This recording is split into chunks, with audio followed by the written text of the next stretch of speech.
عبده ورسوله صلى الله تعالى عليه وعلى آله وأصحابه وبارك وسلم تسليما كثيرا.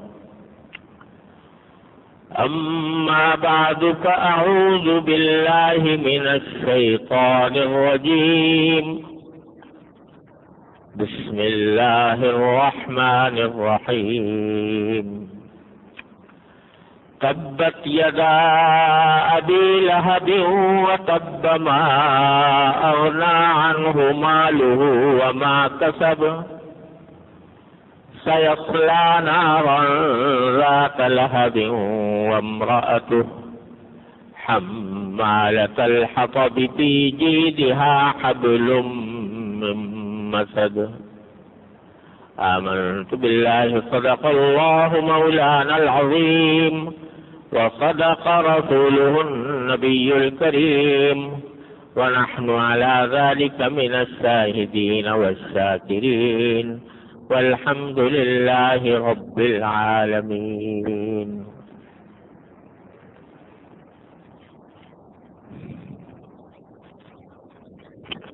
بزرگان محترم اور برادران عزیز،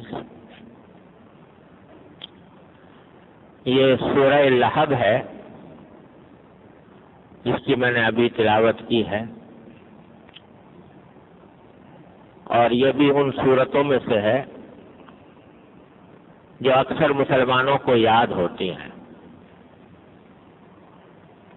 اور نمازوں میں بھی بکثرت پڑھی جاتی ہیں. اس کی کچھ تفسیر اس وقت پیش کرنی مقصود ہے. اللہ تبارک و تعالی اپنی رضا کے مطابق اس کی صحیح تفسیر کرنے کی توفیق عطا فرمائے. پہلے اس سورت کا ترجمہ سن لیں، پھر اس کا شان نزول اور تشریح اور اس سے نکلنے والی ہدایات کا انشاءاللہ ذکر ہوگا. ترجمہ یہ ہے کہ تبت یدا ابی لہب و تب، ابو لہب کے ہاتھ ٹوٹے اور وہ ٹوٹ گیا. ما اغنا عنہ مالہ وما کسب، نہ اس کا مال اس کے کچھ کام آیا اور نہ اس کی کمائی اس کے کچھ کام آئی. سیصلی نارا ذات لہب، وہ ایسی آگ میں داخل ہوگا جس کے شعلے بھڑک رہے ہوں گے. وامرأتہ، اور اس کی بیوی بھی آگ میں داخل ہوگی. حمالۃ الحطب، یہ وہ بیوی ہے جو لکڑیاں لاد کر لانے والی ہے. فی جیدہا حبل من مسد، اس کی گردن میں بڑی مضبوط رسی پڑی ہوئی ہوگی. یہ ہے سورت کا ترجمہ.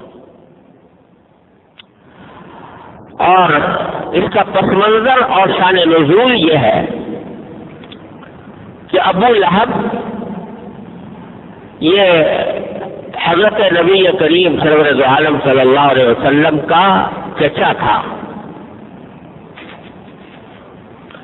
ابو لہب اس کو اس لیے کہتے تھے کہ اس کا چہرہ بڑا سرخ سفید تھا، اتنا سرخ تھا کہ دیکھنے میں شعلے کی طرح نظر آتا تھا. تو ابو لہب کے معنی شعلے والا، یعنی اس کا جو چہرہ تھا وہ اپنی سرخی میں شعلے کی آگ کے شعلے کی طرح چمکتا ہوا تھا، اس لیے اس کو لوگ ابو لہب کہتے تھے. تھا تو یہ نبی کریم صلی اللہ علیہ وسلم کا چچا، لیکن حضور نبی کریم صلی اللہ علیہ وسلم کی دشمنی اور عداوت میں بہت پیش تھا، اور جب حضور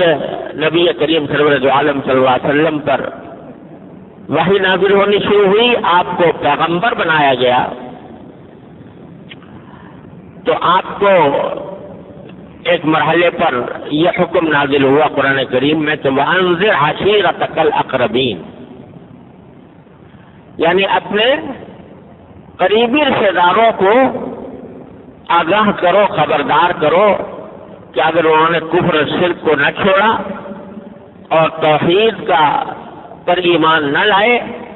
تو ان کا انجام بہت برا ہونے والا ہے، ان کو جہنم کی آگ میں جلنا پڑے گا۔ نبی کریم صلی اللہ علیہ وسلم اس وقت تک آپ نے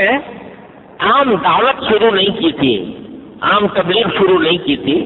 لوگوں کو اسلام کی تبلیغ شروع نہیں کی تھی، بلکہ اپنے طور پر اپنے گھر کے اندر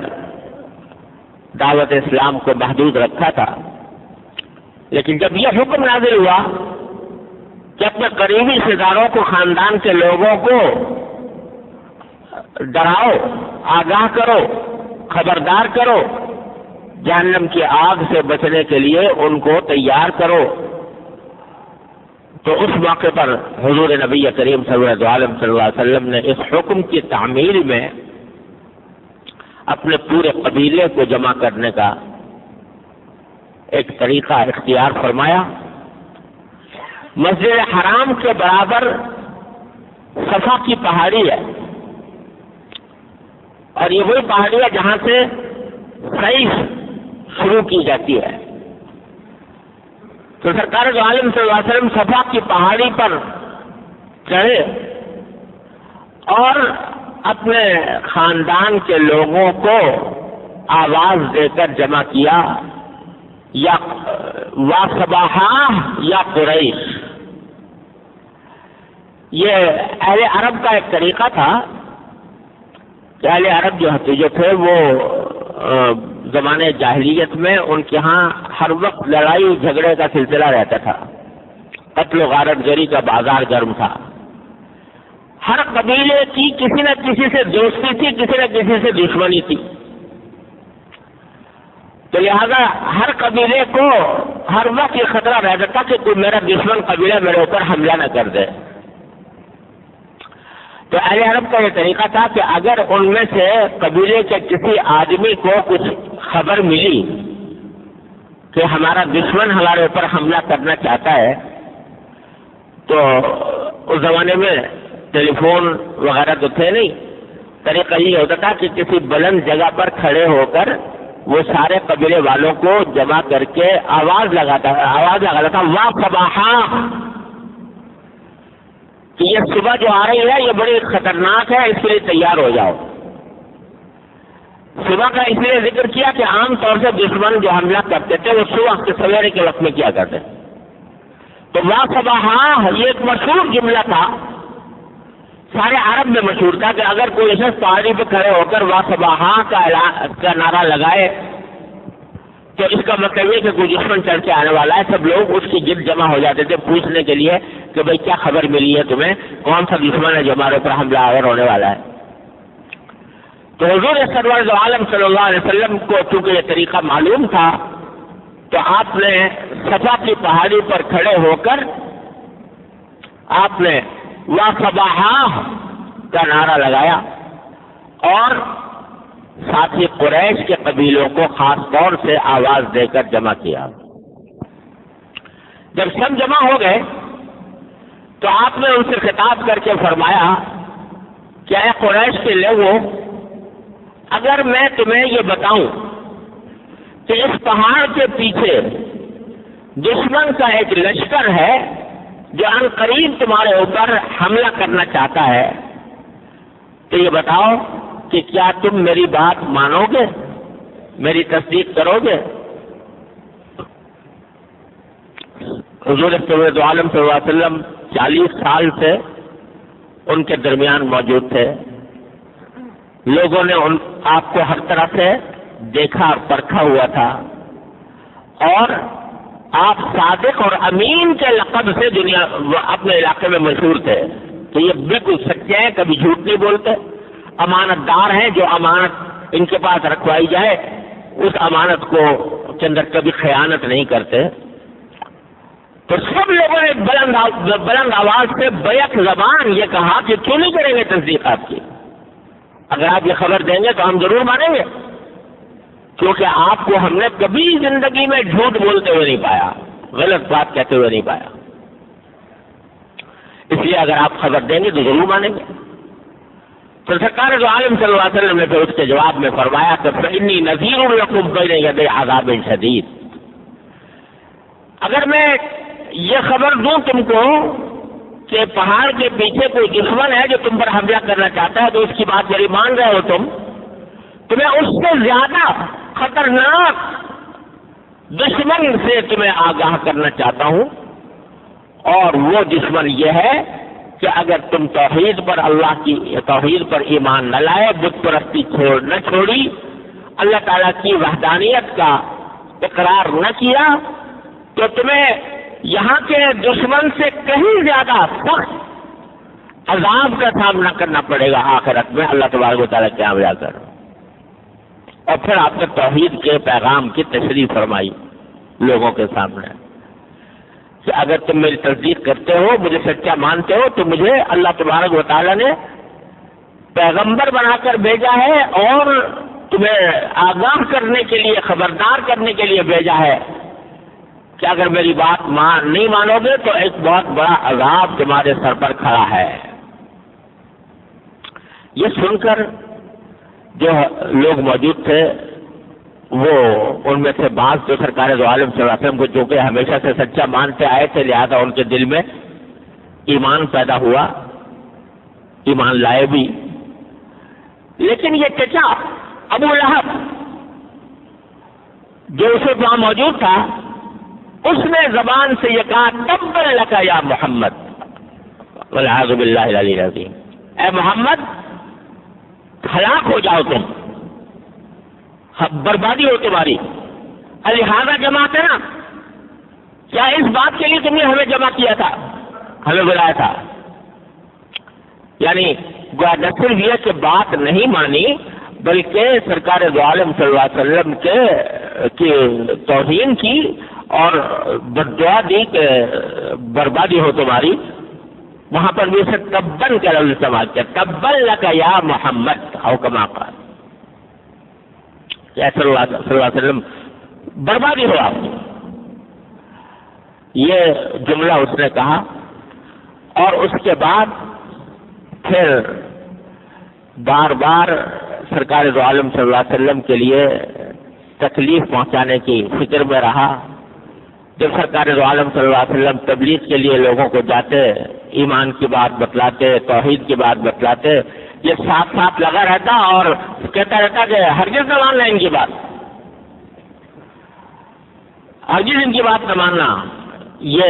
کیا کہہ کر لوگوں کو روکا کرتا تھا۔ دوسری طرف اس کی جو بیوی تھی، جو حضور اکرم صلی اللہ علیہ وسلم کی چچی تھی،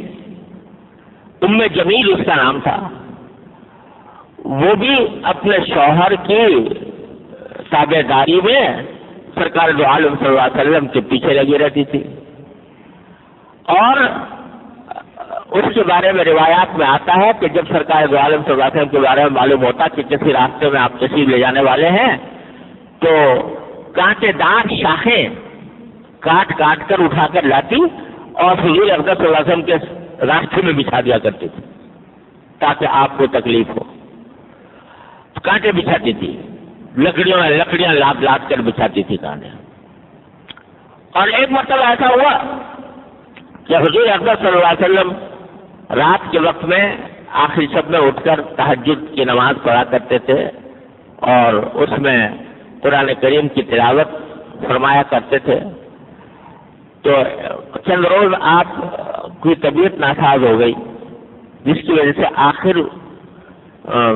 آخری شب میں آپ نہیں اٹھے اور تہجد نہیں پڑھی۔ تو اس ام جمیل نے یہ طعنہ دیا کہ لو بھائی معاذ اللہ ثم معاذ اللہ، ان کے پاس جو شیطان آیا کرتا تھا اس شیطان نے ان کو چھوڑ دیا ہے، اب شیطان نے ان کے بعد آنا چھوڑ دیا، جس کے اوپر سورہ والضحیٰ نازل ہوئی تھی، والضحیٰ واللیل اذا سجی ما ودعک ربک وما قلی۔ تو یہ ام جمیل بھی بڑی دشمن بنی ہوئی تھی حضور اقدس نبی کریم سرور عالم صلی اللہ علیہ وسلم کی، میاں بیوی دونوں سرکار دو عالم صلی اللہ علیہ وسلم کے تکلیف پہنچانے کے در پہ رہتے تھے، اور اس پر یہ آیات نازل ہوئی ہیں، یہ سورت نازل ہوئی ہے اسی کے بارے میں۔ تبت یدا ابی لہب وتب، بربادی ہو ابو لہب کے ہاتھوں کی۔ اس نے تو کہا تھا حضور اقدس صلی اللہ علیہ وسلم کو تبر لگا، اللہ تعالیٰ فرماتے ہیں بربادی اس کے ہاتھوں کی ہو۔ ہاتھوں کا ذکر اس لیے فرمایا کہ ایک تو عربی محاورہ ہوتا ہے کہ جب کہیں اس کے ہاتھ کی بربادی ہے تو سوچتے کہ پوری زندگی پورے وجود کی بربادی ہے۔ اور ایک روایت میں یہ بھی آتا ہے کہ ابو لہب کمبخت اس نے نبی کریم سرور عالم صلی اللہ علیہ وسلم کو تکلیف پہنچانے کے علاوہ یہ مذاق بھی اڑایا کرتا تھا۔ تو ایک مرتبہ اس نے یہ کہا تھا کہ بھائی تبر لیدیا، میرا بربادیوں میرے ہاتھوں کی، مجھے تو ہاتھوں کے اندر کچھ نظر نہیں آ رہا، نہ جنت نظر آ رہی نہ جہنم نظر آ رہی ہے۔ میرا بھتیجا جس بات کو کہتا ہے کہ مرنے کے بعد یا جنت ہوگی یا جہنم ہوگی، تو میں تو اپنے ہاتھوں میں دیکھتا ہوں جو کچھ نظر آتا ہے، تو بربادی ہو میرے ہاتھوں کی، تو مجھے نہ جنت نظر آ رہی ہے نہ جہنم نظر آ رہی ہے۔ یہ اس نے مذاق اڑانے کے طور پر یہ بات کہی تھی، تو اس لیے بھی ہاتھوں کا خاص طور پر ذکر فرمایا کہ تبت یدا ابی لہب، بربادی ہو ابو لہب کے دونوں ہاتھوں کی، بربادی ہو یہ کوئی بد دعا ہے۔ اور پھر آگے فرمایا وہ تب، اور ہو گئی بربادی اس کی، وہ برباد ہو گیا، برباد ہو گیا یعنی وہ ایسے حالت میں اس کی ہلاکت مقدر ہے کہ بس سمجھو ہو ہی گئی ہلاکت۔ چنانچہ ہوا یہ کہ غزوہ بدر کے موقع پر جب کفار مشرکین حضور اقدس صلی اللہ علیہ وسلم کے اوپر حملہ آور ہوئے تھے تو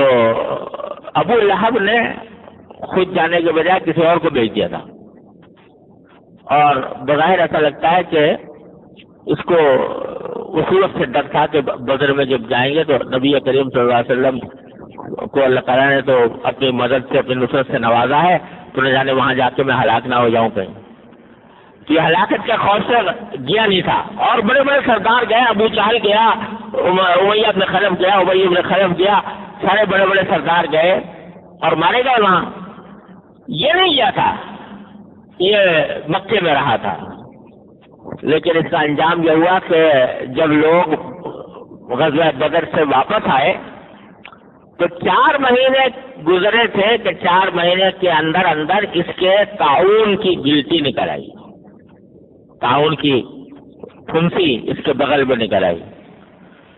اور تعاون ایسی چیز تھی کہ جس کی وبا پھیل جائے تو بستیاں کی بستیاں اجاڑ دیتی ہے، بستیاں کی بستیاں ختم ہو جاتی ہیں۔ اور اہل عرب خاص طور سے اس بارے میں بہت ہی زیادہ توہم پرست ہے کہ اگر کہیں کسی کے تعاون کی گلٹی نکل آئی تو اس کو اپنے گھر میں نہیں رکھتے تھے، تو یہ گھر میں رہے گا تو اوروں کو بھی بیمار کرے گا، لہذا اس کے گھر والوں نے اس کو گھر سے نکال کے کہیں الگ ڈال دیا، اور کوئی اس کی خبر گیری بھی نہیں کرتا تھا، اس ڈر سے کہ میں بھی تعاون میں مبتلا نہ ہو جاؤں۔ تو اس طرح تعاون میں کافی دن مبتلا رہا، اور اسی تعاون کے اندر اس طرح اس کا انتقال ہوا کہ بے بسی اور بے کسی کے عالم میں کہ خود اب سے گھر والے بھی اس کے بعد موجود نہیں تھے، اور سارا بدن جل سڑ گیا تھا، اور اس جل سڑنے کے نتیجے میں بدبو اٹھنے لگی تھی۔ بعد میں کسی طرح اس کو جب اس کا انتقال ہو گیا تو اس کو ایک گڑھے میں ڈال کے دفن کیا کسی طریقے سے۔ تو اللہ تعالیٰ نے جو فرمایا تھا تب و تب ہلاک ہو گیا یہ، تو اس کا منظر اللہ تبارک و تعالی نے ساری دنیا کو کھلی آنکھوں دکھایا، اس طرح ہلاک ہوا۔ پھر فرمایا ما اغنی عنہ مالہ وما کسب، نہ اس کا مال اس کے کوئی کام آیا، نہ اس کی کمائی اس سے کوئی کام آئی۔ اس سے اشارہ ہے اس کے ایک بات کی طرف کہ جب یہ حضور اقدس صلی اللہ علیہ وسلم کی دشمنی میں حد سے گزر رہا تھا اور ہر جگہ جا کر حضور کی برائیاں کیا کرتا تھا، تو کسی وقت کسی نے شاید کہہ دیا ہو کہ بھئی خدا کے بندے کچھ سوچ لو، یہ آدمی سچے آدمی ہیں جنہوں نے کبھی ساری زندگی جھوٹ نہیں بولا، اگر یہ سچے ہوئے جیسا کہ یہ فرما رہے ہیں تو دیکھو تم مرنا تو تمہیں بھی ہے، مرنے کے بعد کہیں اللہ میاں کے سامنے پیش ہو گئے اور تمہاری اگر یہ گت بنی جو جہنم والوں کی بننی ہے تو اس کو بھی تو سوچ لو، کبھی اس کا خیال تو لاؤ کہ اللہ تبارک و تعالیٰ تمہارے پر کوئی عذاب دے دیں گے۔ تو جواب میں اس نے کہا کہ اول تو میں مانتا نہیں اس کو، اور اگر بالفرض ایسا ہوا کبھی مجھے اللہ تعالیٰ کے سامنے جانا پڑا اور میرے اوپر عذاب کوئی مسلط ہو گیا تو میرے پاس مال اتنا ہے، پیسے اتنے ہیں کہ خوب پیسے خرچ کر کے اپنے آپ کو میں بچا لوں گا، مال سے بچا لوں گا اپنے آپ، میرا مال اتنا ہے۔ تو اللہ تعالیٰ فرمایا ما اغنی عنہ مالہ وما کسب، نہ مال اس سے کوئی کام آیا نہ اس کی کمائی کوئی کام آئی، جتنا کچھ کمایا ہوا تھا سب کھلے خالی ہاتھ یہاں چھوڑ کے رخصت ہو گیا۔ کتنا بھی مال انسان جمع کر لے، کتنا بڑا دولت مند ہو جائے، جب دنیا سے جاتا ہے تو خالی ہاتھ ہی جاتا ہے، کفن کے سوا اس کے جسم پر بھی کچھ نہیں ہوتا۔ تو ما اغنی عنہ مالہ وما کسب، نہ مال اس کے کوئی کام آیا نہ اس کی کمائی کوئی کام آئی۔ یہاں تو انجام یہ ہوا دنیا میں۔ اللہ تعالیٰ فرماتے ہیں کہ اس کے بعد میں انجام کیا ہونا ہے؟ سیصلی نارا ذات لہب، ایک ایسی آگ میں یہ داخل ہوگا جو شعلے بھڑکا رہی ہوگی۔ اور لہب کا لفظ ابو لہب کہا جاتا تھا نا یہ، اور لہب کے معنی شعلے کے ہوتے ہیں اور اس کو ابو لہب کہا جاتا تھا۔ تو اللہ تعالیٰ نے فرمایا اس لیے ابو لہب اپنے آپ کو کہہ کر فخر محسوس کرتا تھا کہ چلو اس کا انجام بھی یہ ہوگا کہ لہب کا جہنم کا لہب یعنی جہنم کا شعلہ اس کے اوپر مسلط ہوگا۔ فیصلہ نارا ذات لہب، اور فرمایا وامرأتہ، اور اس کی بیوی بھی، وہ بیوی جو اس کی تابعداری میں سرکار دو عالم صلی اللہ علیہ وسلم کی کو تکلیف پہنچانے کی کوششیں کرتی رہتی تھی، وہ بیوی بھی جہنم میں داخل ہوگی۔ حمالۃ الحطب، بڑے بلیغ انداز والا نے فرمایا کہ یہ وہ ہے جو لکڑیاں اٹھایا کرتی تھی، یعنی دنیا میں لکڑیاں اٹھاتی تھی، وہ اس کانٹے دار لکڑیاں اٹھا کر لاتی تھی اور حضور اقدس صلی اللہ علیہ وسلم کے راستے میں بچھایا کرتی تھی تاکہ آپ کو تکلیف پہنچے۔ یہ وہی بیوی ہے۔ تو حمالۃ الحطب، تو آخرت میں بھی یہ اس طرح داخل ہوگی کہ اس نے اپنے اوپر لکڑیوں کا گٹھا اٹھایا ہوا ہوگا۔ اور بعض روایات میں آتا ہے کہ اس کا مطلب یہ ہے کہ اللہ تبارک و تعالی وہاں آخرت میں بھی جہنم کے اندر بھی اس کے اوپر لکڑیوں کا گٹھا سوار کریں گے اور اس کو مجبور کیا جائے گا کہ ابو لہب جو جس آگ میں سلگ رہا ہے اس آگ میں جا کر یہ لکڑیاں ڈالے تاکہ اس کی آگ اور بڑھ جائے، کیونکہ زندگی میں یہ ابو لہب کے ظلم میں اضافہ کرنے کی کوششیں کرتی رہتی تھی، اور وہ جو کچھ ظلم و ستم حضور نبی کریم صلی اللہ علیہ وسلم پر یا آپ کے صحابہ کرام پر ڈھایا کرتا تھا، اس میں نہ صرف ان کی معاون تھی بلکہ ان کے دل میں حضور کی دشمنی کی آگ اور بھڑکاتی رہتی تھی۔ تو وہاں قیامت کے اندر بھی اس کو لکڑیوں کا گٹھا دیا جائے گا کہ لے، اور یہ لکڑیوں کا گٹھا لے جا کر اپنے شوہر کے آگ میں ڈال تاکہ اس کی آگ اور بھڑکے۔ حمالۃ الحطب۔ پھر فرمایا کہ فی جیدہا حبل من مسد، اس کی گردن میں مضبوط بٹی ہوئی مونج کی رسی ہوگی، یعنی قیامت میں ایک طرف تو آگ میں ہے، دوسری طرف لکڑیوں کا گٹھا اٹھائے ہوئے ہے، اور تیسرے فرمایا کہ اس کی گردن میں مونج کی بٹی ہوئی رسی ہوگی،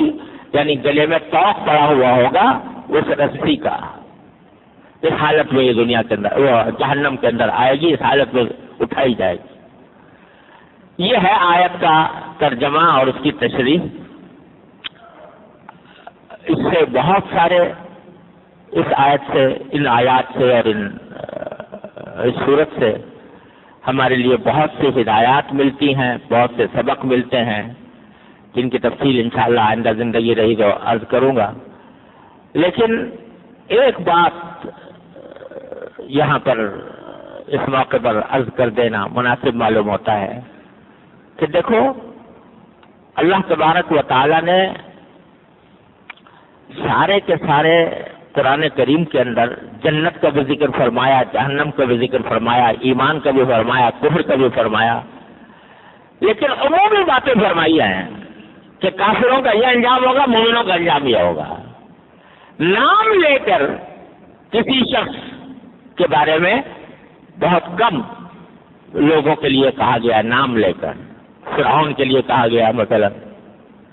فرعون کے ساتھیوں کے لیے کہا گیا، لیکن حضور اقدس صلی اللہ علیہ وسلم کے جو دشمن تھے ان میں سے کسی کا نام نہیں لیا قرآن کریم نے، نام لے کر نہیں کہا۔ ابو لہب کا نام لے کر اس کا انجام قرآن کریم نے اس صورت میں بتایا ہے، اور اس طرح بتایا ہے کہ قیامت تک قرآن کریم میں یہ صورت پڑھی جاتی رہے گی اور لوگ لعنت بھیجتے رہیں گے ابو لہب کے اوپر۔ نمازوں کے اندر پڑھی جا رہی ہے، بچے اس کو یاد کر رہے ہیں، سارے مسلمان یاد کر رہے ہیں۔ اللہ بچائے، یہ انجام اللہ تبارک و تعالیٰ نے ابو لہب کا ایسا رکھا ہے کہ جو کسی بھی اور کافر کا نہیں ہوا۔ تو بظاہر اس کی وجہ یہ ہے کہ ایک تو ہے کہ انسان اللہ بچائے کسی غلط کام میں مبتلا ہو جائے، لیکن ایک یہ ہے کہ اس کی وہ حق کی دشمنی پر آمادہ ہو، جانتے بوجھتے حق کی دشمنی پر آمادہ ہو۔ تو ایسا لگتا ہے کہ شاید ابو لہب کو جو اللہ تبارک و تعالیٰ نے اس طرح قرآن کریم میں ذکر فرمایا ہے، یہ اس وجہ سے کہ اس کی دشمنی دوسرے لوگوں سے اس لحاظ سے زیادہ تھی کہ وہ حضور کا چچا تھا، اور چچا ہونے کی وجہ سے حضور احمد صلی اللہ علیہ وسلم کو بچپن سے اس نے دیکھا ہوا تھا۔ آج کی ایک ادا اس کے آنکھوں کے سامنے تھی، اور آپ کی سچائی کا اس نے آنکھوں سے مشاہدہ کیا ہوا تھا، اس کے باوجود وہ دشمنی پر آمادہ ہوا۔ تو اللہ تبارک و تعالیٰ نے اس کا یہ انجام کیا کہ سارے کافروں میں سے ابو جہل کا نام نہیں ہے قرآن کریم میں کہیں، اور جو دوسرے سردار تھے ان کا نام نہیں، ابو لہب کا نام لے کر اللہ تبارک و تعالیٰ نے یہ صورت نازل فرمائی ہے۔ اللہ تبارک و تعالیٰ اپنے فضل و کرم سے ہمیں اس بات سے محفوظ رکھے کہ ہم حق کو حق سمجھتے ہوئے اس کی دشمنی پر آمادہ ہوں۔ اللہ تبارک و تعالیٰ ہر مسلمان کو اس بات سے اس کے انجام سے محفوظ فرمائے۔ باقی جو صورتوں کی مزید جو کچھ ہدایات اور تعلیمات ہیں انشاءاللہ اللہ نے زندگی عطا فرمائی تو پھر کسی موقع پر عرض کروں گا۔ وآخر دعوانا الحمدللہ رب العالمین۔ الحمد لله نحمده ونستعينه ونستغفره ونؤمن به ونتوكل عليه ونعوذ بالله من شرور أنفسنا ومن سيئات أعمالنا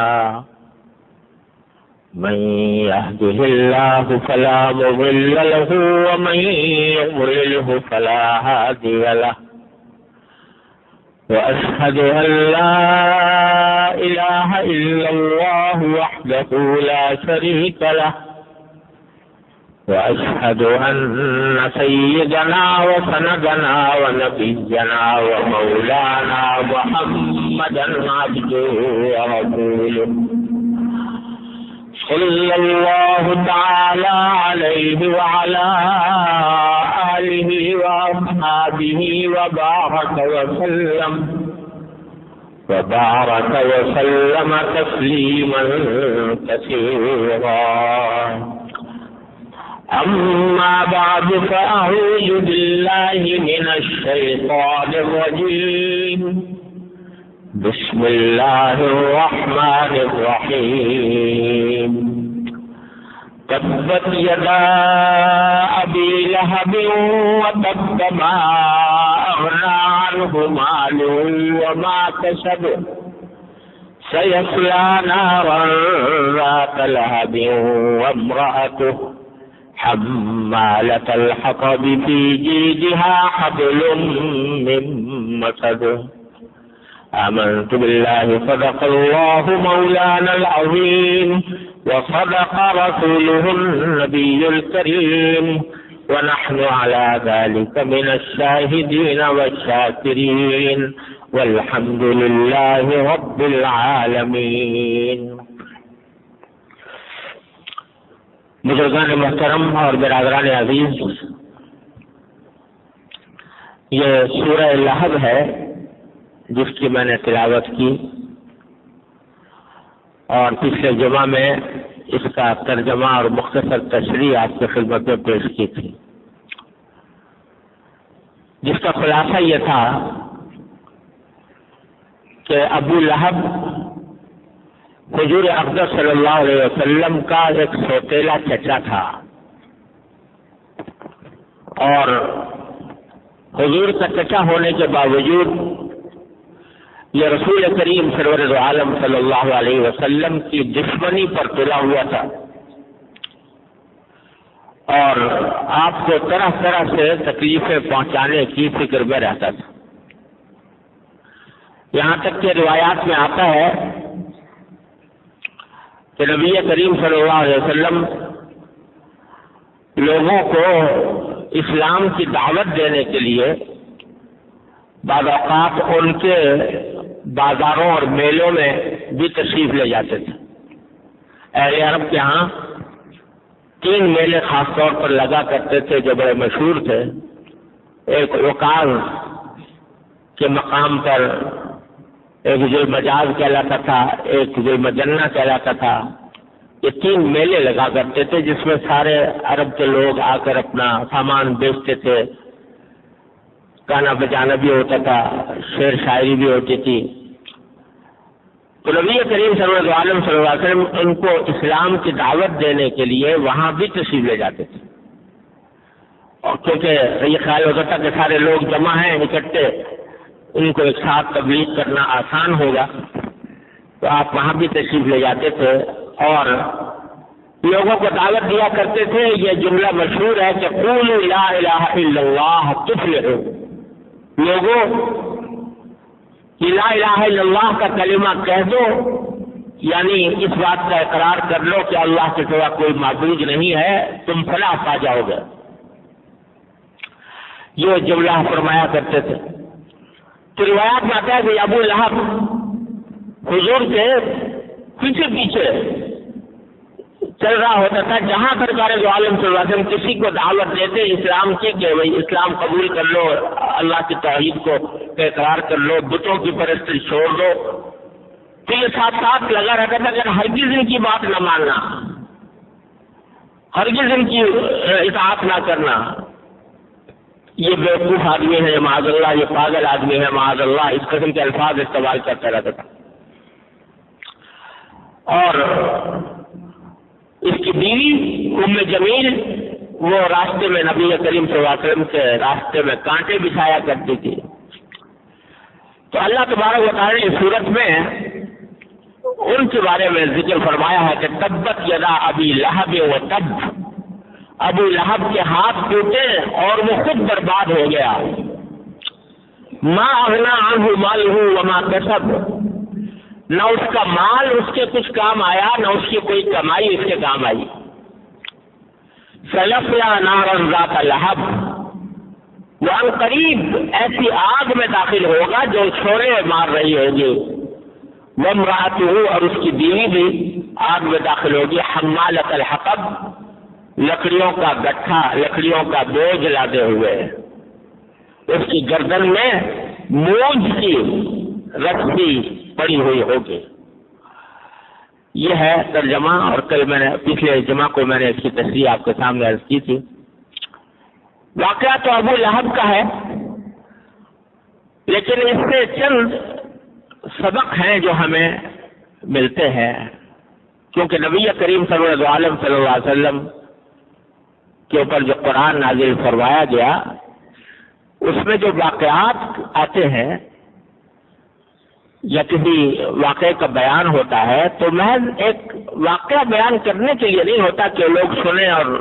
اس سے لطف اندوز ہوں۔ ہر واقعے میں کچھ نہ کچھ سبق ہوتے ہیں، اور قرآن کریم کا اصل مقصد یہ ہے کہ جب لوگ وہ واقعہ پڑھیں تو اس سے وہ سبق حاصل کریں۔ تو پہلی بات تو یہ ہے کہ سورت کو شروع کیا گیا ہے ایک بد دعا سے، تبت یدا ابی لہب، دو ہاتھ ٹوٹے ابو لہب کے، یہ بد دعا دی گئی ہے اس کو پہلے، اور پھر فرمایا گیا وہ تب وہ ہلاک ہو گیا۔ تو یہاں تھوڑی سی یہ بات ذہن میں رکھنی چاہیے کہ بد دعا دینے کا کیا حکم ہے۔ کسی کو بد دعا دینا، یہ نبی کریم صلی اللہ علیہ وسلم عام طور سے کسی کو بد دعا نہیں دیا کرتے تھے، حتی الامکان کوشش فرماتے تھے کہ بد دعا نہ دینی پڑے، بلکہ بعض مقامات پر، بعض ایسے مواقع پر جبکہ نبی کریم صلی اللہ علیہ وسلم کو سخت تکلیف پہنچائی گئی کافروں کی طرف سے، اس وقت بھی آپ نے دعا یہ فرمائی کہ اللہم اہد قومی فانہم لا یعلمون، اے اللہ میرے قوم کو ہدایت دے دے، اس لیے کہ ان کو یہ نادان ہیں، نادانی میں یہ حرکتیں کر رہے ہیں، مخالفتیں کر رہے ہیں، اللہ ان کو ہدایت دے دے۔ دعا کی تو بد دعا کے بجائے ہدایت کی دعا فرمائی۔ چنانچہ بہتر یہی ہے کہ جو کوئی کافر ہو، مشرک ہو یا کسی بدعملی میں مبتلا ہو تو اس کے لیے ہدایت کی دعا کرنی چاہیے بد دعا کرنے کے بجائے۔ لیکن ساتھ ہی بعض لوگ ایسے ہوتے ہیں کہ جن کے بارے میں یہ بات طے ہو چکی کہ ان کو ہدایت ملنے والی نہیں ہے، ان کے حق میں نبی کریم صلی اللہ علیہ وسلم نے بد دعا فرمائی، اور اس آیت کریمہ میں بھی ابو لہب کے اوپر جو بد دعا کی گئی وہ اس وجہ سے کہ اللہ تبارک و تعالی جانتے تھے کہ اس شخص کی مقدر میں ہدایت نہیں ہے، یہ مرے گا تو اسی کفر و شرک کی حالت میں مرے گا، اللہ کا نافرمان بن کر مرے گا، اس واسطے تبت یدا ابی لہب بد دعا فرمائی گئی۔ اور اسی قسم کے بعض مواقع پر نبی کریم صلی اللہ علیہ وسلم سے بھی بد دعا منقول ہے۔ بد دعائیں جو نبی کریم صلی اللہ علیہ وسلم ثابت ہیں وہ بعض مرتبہ تو یہ ہے کہ آپ نے یہ دعا فرمائی اللہم علیک بابی جہل، اے اللہ ابو جہل کی پکڑ کیجئے۔ تو پکڑ کیجئے، یہ پکڑ کرنے کے اندر ایک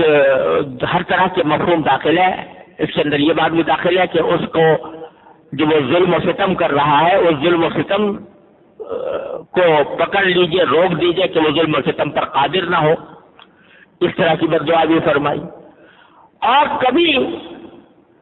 ایسی بد دعا بھی فرمائی اللہم العن، لعنت کی دعا کی، اللہ لعنت بھیجیے اسے۔ یہ اس موقع پر جب غزوہ بیر معونہ کے موقع پر نبی کریم صلی اللہ علیہ وسلم نے 70 صحابہ کرام کو بھیجا تھا، وہاں کے لوگ آئے تھے، خود درخواست کی تھی، درخواست یہ کی تھی کہ ہم قرآن سیکھنا چاہتے ہیں اور اسلام کی تعلیمات حاصل کرنا چاہتے ہیں تو آپ ہمارے پاس کچھ لوگ بھیجیے کہ جو ہمیں قرآن سکھا سکے. اس طرح دھوکے سے آ کر صحابہ کرام کو بلوایا. نبی کریم صلی اللہ علیہ وسلم نے صحابہ کرام کے میں سے جو بڑے چک قرآن کریم کے قاری تھے ان کو بھیجا، لیکن در حقیقت وہ سازش تھی اور وہ دھوکے سے ان صحابہ کرام کو انہوں نے شہید کیا، بڑا المناک طریقے سے شہید کیا. نبی کریم صلی اللہ علیہ وسلم کو جب اطلاع ملی تو آپ نے قنوت نازلہ میں بد دعا فرمائی ان قبیلوں کے خلاف کہ جنہوں نے ان قاریوں کو اس دھوکے کے ساتھ اور ظلم و ظالمانہ طریقے پر شہید کیا تھا، ان کے خلاف اللہم لعن کہہ کر کہ اللہ ان کے اوپر لعنت بھیجیے، جو بھی ثابت ہے نبی کریم صلی اللہ علیہ وسلم. غرض یہ کہ جن کے بارے میں یہ طے ہو چکا اور وہ طے ہونا پتہ چلتا ہے یا تو اللہ تبارک و تعالیٰ کو علم ہے یا اللہ تعالیٰ اپنی وحی کے ذریعے نبی کریم صلی اللہ علیہ وسلم کو بتا دیتے ہیں کہ اب ان کی قسمت میں ہدایت نہیں ہے، تو ان کے لیے حضور نے بھی بد دعا فرمائی، اللہ تعالیٰ نے بھی بد دعا فرمائی تبت یدا ابی لہب فرما کر. لیکن عام مسلمان، عام لوگوں کے لیے جن کو یہ پتہ نہیں کہ کون کس حالت میں مرنے والا ہے، کسی کا نام لے کر بد دعا کرنا، یہ لعنت بھیجنا یہ مناسب نہیں ہے، کیونکہ ہمیں نہیں پتا، کیا پتا اللہ تبارک و تعالیٰ اس کو ہدایت دے دے، آخر میں ایمان نصیب ہو جائے اور وہ اپنے اعمال کو ٹھیک کر لے. لہذا کسی کا نام لے کر ہاں یوں کہہ سکتے ہیں کہ اللہ جو دشمن ہے، اسلام کے دشمن ہیں، ان کے اوپر لعنت بھیجیے. اللہ اسلام کے جو دشمن ہے، مسلمانوں کے جو دشمن ہیں، ان کو تباہ کیجیے، ان کو برباد کیجیے. یہ تو یہ دعا کی جا سکتی ہے، لیکن کسی کا نام لے کر اس طرح نہیں کرنی چاہیے. ہاں اس کا طریقہ یہ ہے کہ اللہ ان کو ہدایت دے دیجیے، اگر ہدایت ان کے مقدر میں نہیں ہے تو پھر ان کو تباہ کر دیجیے، ان کو لعنت دے دیجیے، ان کو لعنت فرمائیے. اس طرح دعا کرنے میں کوئی مذاکرہ نہیں. ایک مسئلہ تو اس آیت کے تحت یہ ہے. دوسرا مسئلہ جو ہمارے لیے بہت ہی زیادہ عظیم ہدایت رکھتا ہے وہ یہ جملہ کہ ما اغنا عنہ مالہ وما کسب، کہ نہ اس ابو لہب کا مال اس کے کوئی کام آیا، نہ اس کی کوئی کمائی اس کے کام آئی. دو لفظ استعمال کیے قرآن نے، مال اور کمائی. مال میں تو سارا مال داخل ہوتا ہے. بعض اوقات مال اس طرح بھی مل جاتا ہے کہ اس میں انسان کی اپنی کوشش کو، محنت کو کوئی دخل نہیں ہوتا. باپ سے میراث میں مل گیا مثلا، یا کسی نے ہدیہ دے دیا، تحفہ دے دیا، مل گیا. اور کمائی وہ ہے جو آدمی اپنے قوت بازو کے ذریعے، اپنی محنت کے ذریعے، اپنے کوشش کے ذریعے حاصل کرتا ہے.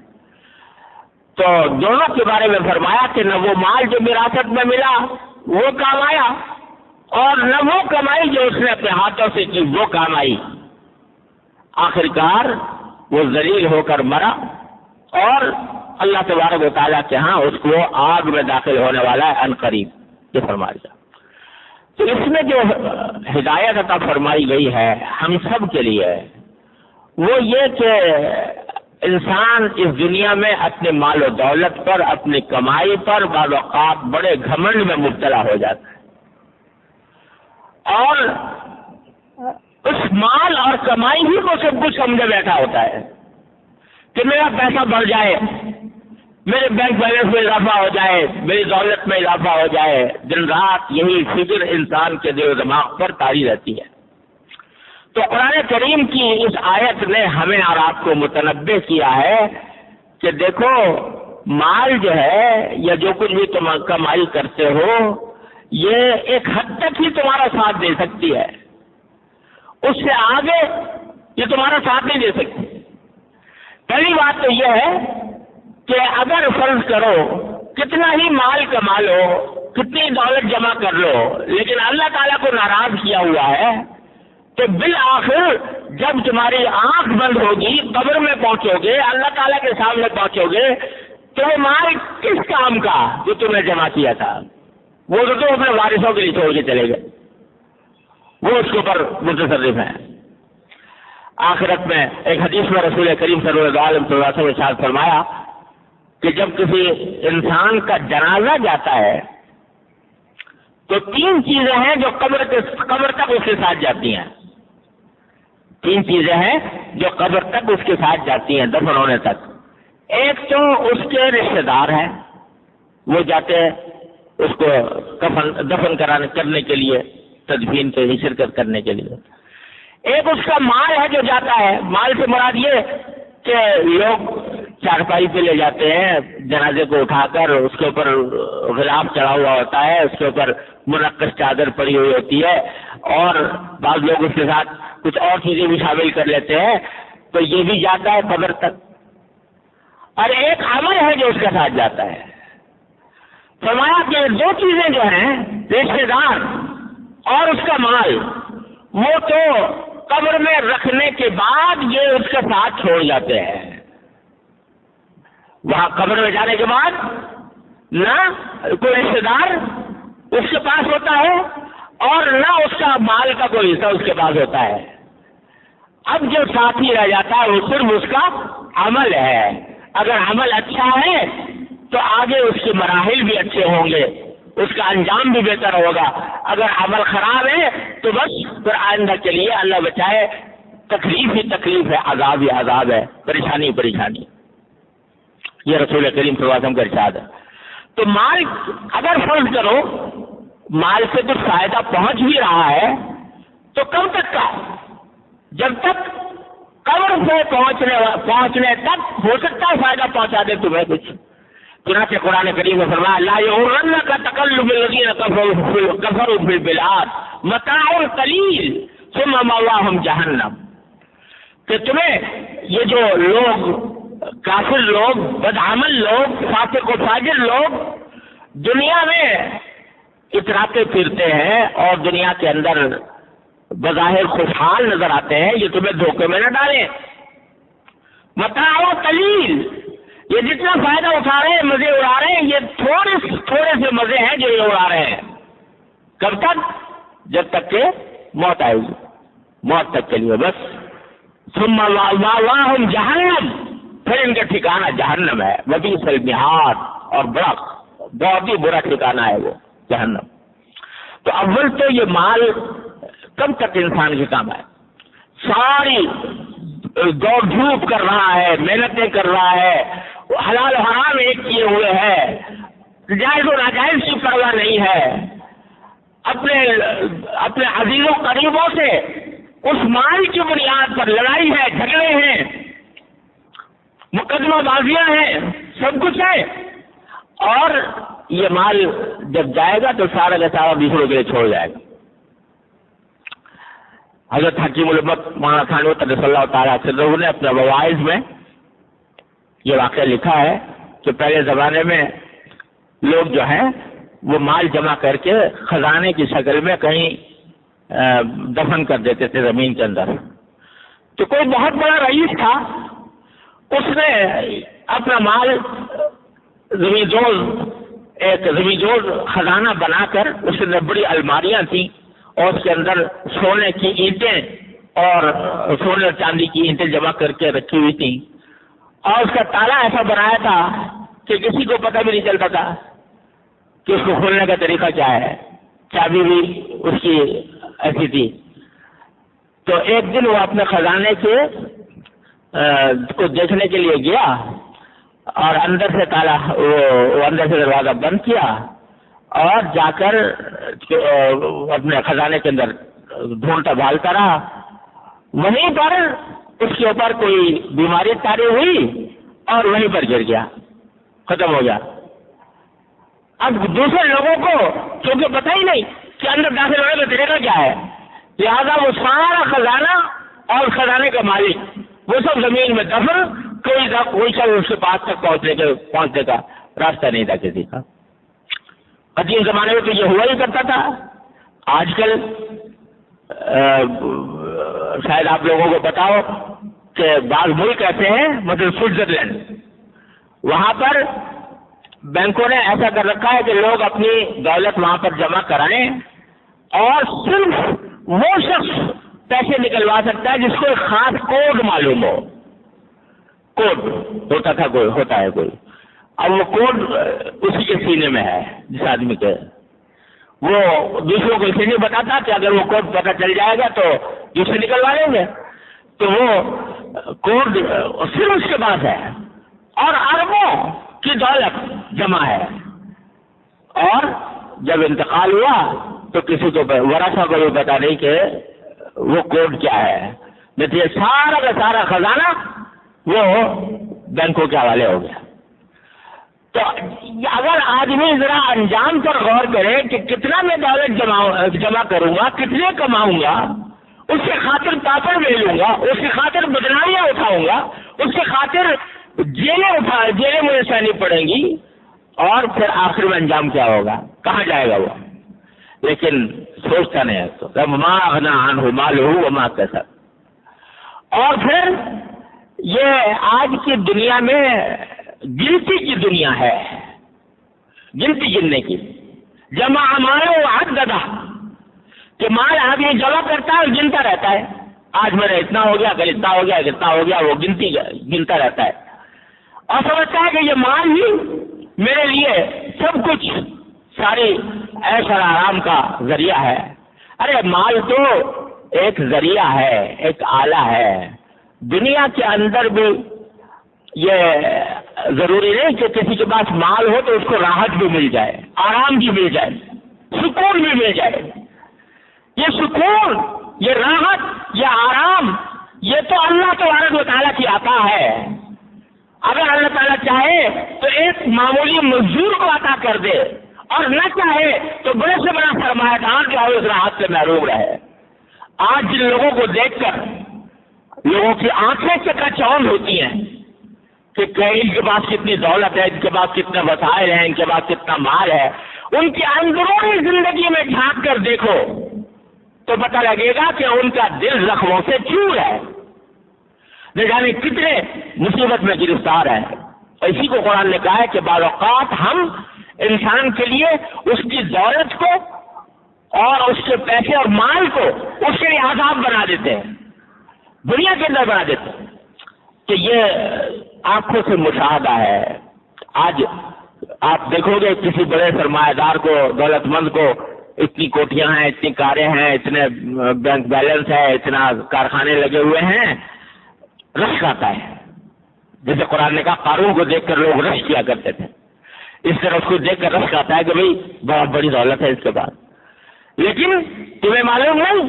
کہ اس دولت کے نتیجے میں اس کو کس پریشانی کا سامنا ہے. میں خود اپنے ذاتی طور پر میں بتاتا ہوں آپ کو کہ نہ جانے کتنے بڑے سے بڑے دولت مند لوگ ہیں جو تنہائی میں آ کر مجھ سے اپنی کہانی بیان کرتے ہیں, تو معلوم ہوتا ہے کہ حقیقت میں یہ اس سے تو ایک عام مزدور جو بیچارہ چاہے دال روٹی کھاتا ہو لیکن سکون سے تو ہے, اطمینان اور راحت سے تو ہے, لیکن ان کو تو عذاب میں مبتلا ہے. حضرت حجی علمت صلی اللہ تعالیٰ سے نے اپنے ایک واعظ میں فرمایا کہ ایک نواب صاحب تھے, ساری دنیا کی نعمتیں ان کے پاس, دولتیں ان کے پاس, حشم خدم نوکر چاکر دولت, اسباب راحت کی فراوانی, لیکن بیماری ایسی لگ گئی کہ معالج نے کہا کہ آپ کچھ نہیں کھا سکتے سوائے ایک بکری کے قیمے کو ململ کے کپڑے میں رکھ کر اس کا جوس نکال کے, وہ بھی آپ آدھی چٹاک وہ جوس پی سکتے ہیں اور کچھ نہیں. اب گھر میں دولت کے ڈھیر لگے ہوئے ہیں, کھانے پینے کی اشیاء ہیں, پھل فروٹ ہیں اور میوے ہیں اور دنیا بھر کی نعمتیں ہیں, لیکن محروم ہے, نہیں کھا سکتے, حالانکہ دولت موجود ہے. تو وہ صاحب ایک دن بیٹھے اپنے محل کے اندر دیکھ رہے تھے کھڑکی سے, تو سامنے دریا کے پار منظر نظر آیا کہ ایک مزدور تھا, کسان, وہ آیا اور گرمی کا موسم تھا, ایک درخت کے نیچے بیٹھا, اپنی گٹری کھولی, اس میں سے ساگ اور روٹی, موٹی موٹی 2 روٹیاں موٹی موٹی نکالی اور ساگ نکالا, اور اس نے وہ 2 روٹیاں بڑے مزے سے لذت لے کر کھائی. اس کی آنکھوں سے اس کے دیکھنے سے نظر آ رہا تھا کہ یہ بڑا مزہ لے رہا ہے ان روٹیوں کا. 2 روٹیاں اس نے موٹی موٹی نان اور اس ساتھ کے ساتھ کھائی اور کھا کر اور وہاں زمین کے اوپر اس نے اپنا چادر بچھائی اور سو گیا. تو یہ نواب صاحب جو دیکھ رہے تھے وہاں سے کھڑکی سے, انہوں نے دیکھ کر کہا کہ یا اللہ, یہ شخص ہے کہ جس کو 2 روٹیاں ہی اس کے لیے ساگ اور روٹی ہی اس کے لیے اتنی بڑی نعمت بنی ہوئی تھی, لذت اس کو حاصل ہو گئی اور لیٹا تو 1 منٹ میں سو گیا اور خراٹے لینے لگا اور نیند کے مزے لینے لگا. مجھے تو نیند بستر پہ اپنے مسحریوں پر, اپنے شاندار بستروں کے اوپر نیند آنے میں دقت ہوتی ہے, کروٹیں لیتا رہتا ہوں تب جا کے نیند آتی ہے, اور کھانے کا وقت آتا ہے تو یہ ذرا سا جوس میں پیتا ہوں تو مجھ سے تو یہ کسان اچھا, میری اس دولت کے مقابلے میں اس کسان کی دولت زیادہ بہتر ہے. تو لوگوں نے آج پیسے کا نام راحت رکھ لیا ہے, اسباب راحت کا نام راحت رکھ لیا ہے, اس کے نتیجے میں راحت سے محروم ہے. اگر یہ مال اللہ تبارک و تعالیٰ عطا فرمائے حلال طریقے سے, جائز طریقے سے, تو ہم برکت دیتے ہیں. برکت کا معنی یہی ہے کہ تھوڑا مال بھی انسان کو راحت پہنچا دیتا ہے, اور بے برکتی ہو تو بڑے سے بڑے مال دولت بھی بیکار ہو جاتی ہے. تو قرآن کہتا ہے ما اغنا عنہ مالہ, اس ابو لہب کو اس کا مال کوئی کام نہ آیا, اس کی کمائی کوئی کام نہ آئی, دنیا میں بھی کام نہ آئی, آخر میں بھی کام نہ آئی. دنیا میں کیوں کام نہ آئی؟ اس واسطے جو میں نے آپ کو بتایا تھا کہ آخر میں حالت یہ ہو گئی تھی کہ جسم سڑ گیا تھا, تعاون کی گلٹی نکلی اور اس کے نتیجے میں جسم سڑنے لگا اور گھر والے نے بھی اٹھا کر باہر ڈال دیا. مال دولت کے ڈھیر لگے ہوئے, عزیز رشتےدار, بیوی بچے سب موجود ہیں, لیکن طرح پڑا ہوا ہے, اور اسی طرح گل سڑ کر اس کا انتقال ہوا. تو وہ مال اس کے دنیا میں بھی کام نہ آیا اور آخرت میں بھی کام آتا, اور کمائی بھی کچھ کام نہ آئی. فیصلہ نارن ذات لہب. یہ ہے سبق جو ہمیں آپ کو مل رہا ہے کہ بھائی یہ دنیا اور اس کا مال و دولت, یہ جو کچھ بھی ہے, اس سے اگر راحت حاصل کرنا چاہتے ہو, اس کا جو اصل مقصود ہے وہ حاصل کرنا چاہتے ہو, تو اس کا کوئی راستہ سوائے اللہ اور اللہ کے رسول صلی اللہ علیہ وسلم کی اطاعت کے نہیں ہے. جو کچھ کماؤ اللہ تبارک و تعالیٰ اور اللہ کے رسول کے حکم کے مطابق کماؤ, اس کی اطاعت کے ساتھ کماؤ, حرام طریقے سے بچو, دھوکہ دینے سے بچو, حرام کمائی سے بچو, سود سے بچو, قمار سے بچو اور رشوت سے بچو. تو پھر تھوڑا بھی چاہے تمہیں حاصل ہوگا, لیکن انشاءاللہ اس میں برکت ہوگی, وہ دنیا میں بھی کام آئے گا, آخرت میں بھی کام آئے گا. فرمایا نعم المال الصالح للرجل الصالح. فرمایا جو صالح مال ہو, صالح مال کے معنی جو حلال طریقے سے حاصل کیا گیا ہو, وہ بہترین چیز ہے اس صالح آدمی کے لیے, دنیا میں بھی کارآمد, آخرت میں بھی کارآمد. اللہ تبارک و تعالیٰ اپنے فضل و کرم کی رحمت سے ہمیں اس بات کو سمجھنے اور اس پر عمل کرنے کی توفیق عطا فرمائے. وآخر دعوانا الحمدللہ رب العالمین.